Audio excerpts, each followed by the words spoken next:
rôle en accompagnant les États de la région dans la recherche de solutions pérennes.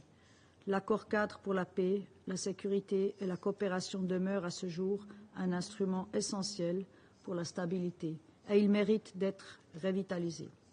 La Suisse, quant à elle, restera fermement engagée à soutenir les initiatives régionales et à promouvoir la paix et la stabilité dans la région, tant à travers ses représentations dans la région des Grands Lacs que dans les forums multilatéraux. Je vous remercie. Je reprends donc mes fonctions de présidente du Conseil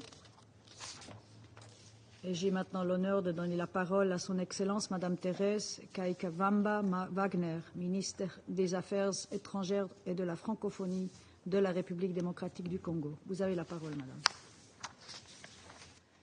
Madame la Présidente, permettez-moi de vous féliciter pour la présidence de la Confédération suisse et d'exprimer la satisfaction de ma délégation à voir votre pays guider nos délibérations ce mois d'octobre 2024. Je salue aussi les efforts constants de son Excellence M. Antonio Guterres, secrétaire général des Nations Unies pour la paix en République démocratique du Congo. Mes remerciements vont également à l'ambassadeur Wang Xia, envoyé spécial du secrétaire général pour la région des Grands Lacs, ainsi qu'à ma compatriote, Madame Sarah Kiamutabwe, pour son témoignage qui nous interpelle. Madame la Présidente, distingués membres du Conseil, ma présence ici aujourd'hui est un rappel de l'obligation sacrée de ce Conseil, celle de préserver la paix et la sécurité internationale. La République démocratique du Congo, comme tout État membre de cette organisation, doit bénéficier de la même considération. Or, la crise qui persiste à l'est de mon pays, orchestrée et alimentée par des forces extérieures, met en péril cette paix, non seulement pour nous Congolaises et Congolais, mais pour l'ensemble de la région et par ricochet pour la stabilité mondiale. Le rapport du secrétaire général sur la mise en œuvre de l'accord-cadre pour la paix, la sécurité et la coopération pour la République démocratique du Congo et la région des Grands Lacs est sans appel. Il met en lumière une situation sécuritaire qui se détériore, des tensions croissantes entre la RDC et le Rwanda et une crise humanitaire tragique. Ce rapport appelle à une mobilisation urgente et un sursaut diplomatique pour restaurer la paix et répondre aux souffrances des populations. Après 12 années, force est de constater que les réunions et les rapports n'ont pas produit de progrès concrets. Madame la Présidente, cette crise n'est pas un simple accident de l'histoire. Depuis près de 3 décennies, le peuple congolais endure des souffrances indicibles et les mécanismes mis en place pour restaurer la paix, tels que l'accord-cadre d'Addis-Abeba, échouent face à la mauvaise foi de certains. Bien que cet accord ait été déséquilibré dès le départ, la République démocratique du Congo l'a signé dans l'espoir de ramener la paix à son peuple. Nous avons respecté nos engagements avec sérieux, mais nous attendons toujours que d'autres signataires, notamment ceux qui les enfreignent sans conséquence, soient enfin tenus responsables par ce Conseil avec la fermeté et la clarté nécessaires. Nous saluons l'adoption, le 21 juin 2024, du projet de plan d'action pour la revitalisation de l'accord-cadre, tel que mentionné dans le paragraphe 14 du rapport sous examen. Ce document sera examiné lors du 12e sommet de haut niveau du mécanisme régional de suivi par les chefs d'État avant sa validation, comme précisé dans le rapport S/2024/700. Une fois encore, notre attente porte sur des actions réelles et non sur des promesses restées vaines. Madame la Présidente, la situation sur le terrain est alarmante et les chiffres du désastre humanitaire dans l'est de mon pays sont accablants. Près de 7 millions de Congolais sont actuellement déplacés, vivant dans des conditions de dénuement total, faisant de la RDC le pays avec la plus grande population de déplacés internes au monde. Le rapport de votre groupe d'experts confirme la présence de plus de 4 000 soldats des forces de défense rwandaises sur le sol congolais, dépassant les effectifs du M23.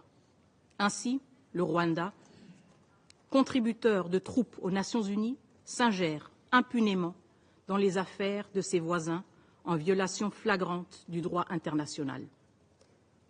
Cette ingérence s'accompagne d'une série de manœuvres illégitimes visant à restructurer l'administration locale dans les zones occupées, notamment à travers des nominations d'autorités coutumières imposées par le M23 et soutenues par le Rwanda.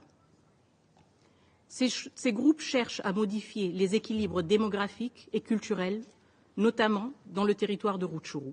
Ces actes sapent l'autorité de l'État congolais et instaurent une administration parallèle divisant les communautés.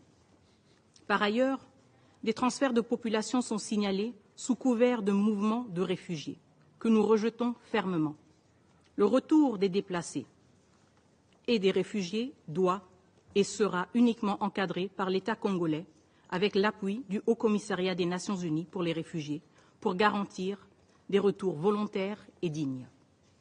Madame la Présidente, distingués membres du Conseil, le processus de Luanda, quant à lui, initié en 2022 pour répondre à cette crise, expose les limites de l'accord-cadre à garantir la pleine responsabilité des signataires. Nous avons délibérément évité de divulguer dans l'espace public et les médias les détails du processus de Luanda, par respect pour le médiateur et les vies humaines en jeu afin de garantir la sérénité des négociations. Cependant, il est désormais évident que face à l'urgence de la situation, il est de notre devoir de clarifier devant ce Conseil les véritables obstacles qui freinent ce processus et l'adoption du projet d'accord proposé par la médiation angolaise. Premièrement, le plan harmonisé pour la neutralisation des FDLR et le désengagement des forces. Ce plan repose sur deux volets, l'un pour la neutralisation des FDLR et l'autre pour le retrait des forces rwandaises. Dès avril 2024, la République démocratique du Congo a élaboré son plan de neutralisation des FDLR, avec précision et incluant une évaluation complète de la menace, des opérations militaires et un suivi rigoureux des résultats. En revanche, la contribution du Rwanda sur le retrait des forces se résume à une simple promesse de retrait sans garantie ni détails concrets, créant un déséquilibre qui compromet l'application cohérente du plan. Pire encore, le Rwanda conditionne son retrait à la neutralisation des FDLR, un chantage qui viole les principes fondamentaux du droit international. Pour que ce processus ait du sens, il est impératif que les deux volets soient mis en œuvre de manière concomitante. Seule une simultanéité peut assurer la crédibilité et l'efficacité d'un plan qui aspire à restaurer la paix dans la région. Deuxièmement, le Rwanda rejette toute clause de responsabilité dans un éventuel accord de paix, ce qui soulève de graves interrogations sur la sincérité de son engagement envers la paix. En République démocratique du Congo, nous acceptons pleinement d'être tenus responsables de nos actes, car le principe de responsabilité est le socle de toute résolution de conflit. Il impose à chaque partie de respecter scrupuleusement ses engagements, avec rigueur